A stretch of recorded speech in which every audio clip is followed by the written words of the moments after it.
రాష్ట్రీయ స్వయం సేవక్ సంఘ ఆధ్వర్యంలో పిఠాపురంలో ఈ నెల 28న హిందూ సమ్మేళనం కార్యక్రమం నిర్వహించనున్నట్లు ఆర్ఎస్ఎస్ జిల్లా ప్రముఖ్ రామచంద్రరావు తెలిపారు. స్థానిక గోపాలబాబా ఆశ్రమంలో నిర్వహించే హిందూ సమ్మేళనం కార్యక్రమానికి సంబంధించిన ఆహ్వాన పత్రికలకు పిఠాపురం పాదిగా క్షేత్రంలో ప్రత్యేక పూజలు నిర్వహించారు. అనంతరం దేవాలయ ప్రాంగణంలో డాక్టర్ బుర్రా దివ్యరాజ్ చేతుల మీదుగా ఆహ్వాన పత్రికలను కరపత్రాలను ఆవిష్కరించారు. ఈ సందర్భంగా ఆర్ఎస్ఎస్ రామచంద్రరావు డాక్టర్ బుర్రా దివ్యరాజ్ మీడియాతో మాట్లాడారు. కార్యక్రమంలో బుర్రా కృష్ణంరాజు, శ్రీపాద లక్ష్మణరావు, కొండేపూడి శంకర్రావు, తోట ఏడుకొండల అల్లుబైన సూరిబాబు, కంబాల నాగేశ్వరరావు, బాలెం నూకరాజు తదితరులు పాల్గొన్నారు. హిందూ శక్తి అనేటువంటిది నిర్మాణం కావటం లేదు అని సంకల్పంతో 1925లో పరమపూజన డాక్టర్జీ సంఘాన్ని స్థాపించి నేటికి 100 సంవత్సరాలైన శతాబ్ది ఉత్సవాల సందర్భంగా హిందూ సమ్మేళనాన్ని మొత్తం దేశమంతా జరుపుతూ అనేక చోట్ల వేలాది మంది అందరూ కలుగుతున్నారు. ఇప్పుడు కనుక మనం హిందువులను కలపలేకపోతే భవిష్యత్తులో మన యొక్క స్థాయి ఏమిటో మనకి చాలా ఇబ్బందికరంగా అవుతుంది.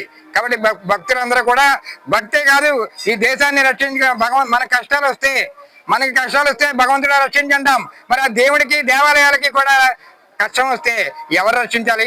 మనమే రక్షించాలి. కాబట్టి మన యొక్క కర్తవ్యం ఏమిటంటే రేపు రాబోయేటువంటి డిసెంబర్ 28వ తేదీ పిఠాపురం గోపాలబాబా ఆశ్రమంలో కార్యక్రమానికి ఎవరి మటుకు వాళ్ళు ఎక్కువ మందితోటి మనం అందరం కూడా మన హిందూ బంధువులందరినీ ఇంటింటికి వెళ్ళి బొట్టు పెట్టి మహిళలైతే బొట్టు పెట్టి కాకి వెళ్తున్నటువంటి అవసరం కూడా ఉంది. ఇది మా యొక్క ఆహ్వానము. ఇది హిందూ బంధువులందరికీ కూడా ప్రత్యేకమైనటువంటి ఆహ్వానంగా తెలియపరుస్తున్నాం.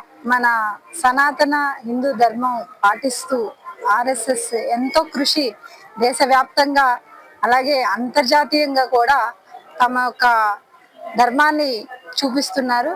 అదే విధంగా మనం ప్రతి ఒక్క ఇండియన్ అంటే ప్రతి ఒక్క భారతీయుడు ఈ యొక్క భావజాలాన్ని మనం తెలియపరుస్తూ ముఖ్యంగా పిఠాపురానికి సంబంధించి ఈ యొక్క ప్రోగ్రామ్ కి నన్ను అధ్యక్షురాలుగా చేసిన మన రామచంద్రరావు గారికి నేను కృతజ్ఞతలు తెలుపుకున్నాను. ఈ అవకాశం ఇచ్చినందుకు ప్రతి మహిళలకు కూడా మన సనాతన ధర్మాన్ని ప్రతి ఒక్కరికి మళ్ళీ గుర్తు చేయాలి. మన రూట్స్ ఏవైతే ఉన్నాయో ప్రతి ఒక్కరికి కూడా తెలియపరచాలని ఈ యొక్క మంచి అవకాశాన్ని 28 డిసెంబర్న మనం చేసే ఈ కార్యక్రమాన్ని ప్రతి ఒక్క మహిళలు కూడా ముందుకు వచ్చి ఉత్సాహంగా పాల్గొవాలని కోరుకుంటున్నాను.